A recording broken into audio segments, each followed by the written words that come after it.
I started with a quilt scrap that was 18 inches by 18 inches. Then I cut out a 2.5 inch square from each corner. 2.5, 2.5, 2.5, and 2.5. And I cut these pieces out from the center 5 inches by 2.5 inches. Actually, what I did was this. I just folded it in half. It was a square, remember, 18 by 18. I folded it in half and I cut 2.5, 2.5, 2.5, and 2.5. So when I open it up, this is what it looks like. Now, the first thing we're gonna do is add our zipper. Now, if you don't know how to do a zipper, I'm about to show you. It's the easiest thing you've ever done. It's way more intimidating than it actually is complicated. So we're gonna take our 1/4 inch seam presser foot off, our normal presser foot that we use, and we're gonna look and find our zipper foot. Now, our zipper foot is probably in this secret compartment. That's where our tools go, that or our snacks. And both of them are equally as important. So whatever you put in yours, I'm not judging. Your zipper foot's gonna look like this, and you're gonna put your zipper foot on your sewing machine. So if you don't know how to add a foot to your sewing machine, on one part of your foot, there's a bar that goes across, and that bar goes in here.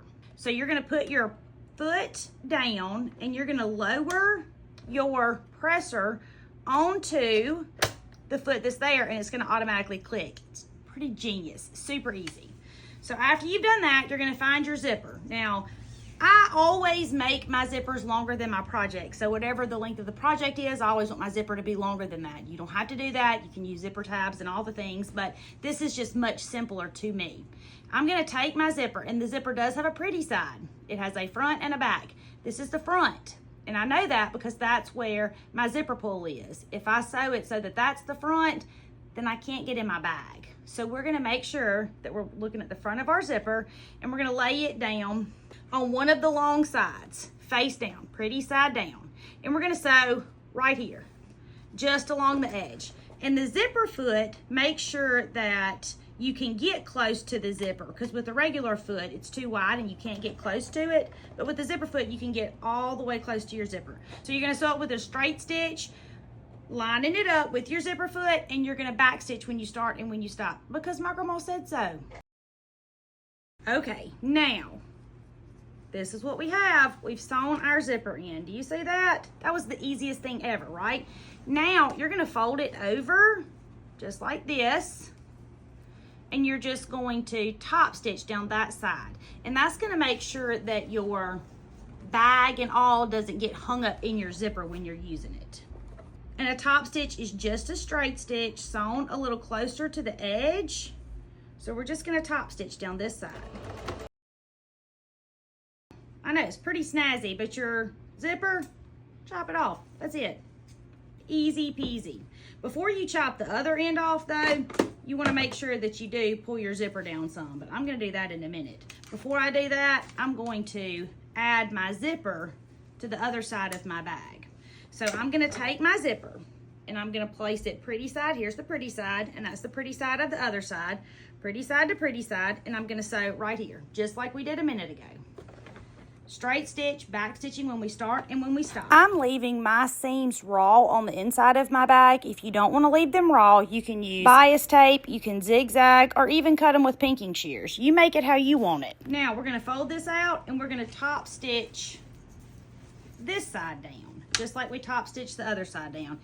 This is a little more complicated because you have all of this that you're tending to or dealing with, but it's not really bad. Just slow and steady, and top stitch the other side of your zipper down. Top stitching beside your zipper just keeps the inside of your bag from getting caught in the zipper.